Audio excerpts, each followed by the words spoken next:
பாரதிராஜா சாரோட 16 வயது நிலை, கிழக்கே போகும் ரயில், புதிய வார்ப்புகள், மண் வாசனை, முதல் மரியாதை, இதெல்லாம் கதையாகட்டும், திரைக்கதையாகட்டும், வசனமாகட்டும், பாடல்களாகட்டும், இசையாகட்டும், ஒளிப்பதிவாகட்டும், டைரக்ஷன் ஆகட்டும், எல்லாமே ரொம்ப சாலிடாக, ஆர்கானிக்காக, யூனிக்காக இருந்துச்சு. அதுக்கப்புறம் அந்த மாதிரி படங்கள்லாம் இப்போ வரல.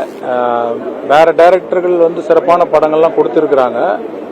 ஆனால் பாரதி ராஜா சாரோடது ஒரு தனி முத்திரை. முதல் மரியாதையெல்லாம் என்னை பொறுத்த வரைக்கும் உலக சினிமான்னு சொல்லுவேன்.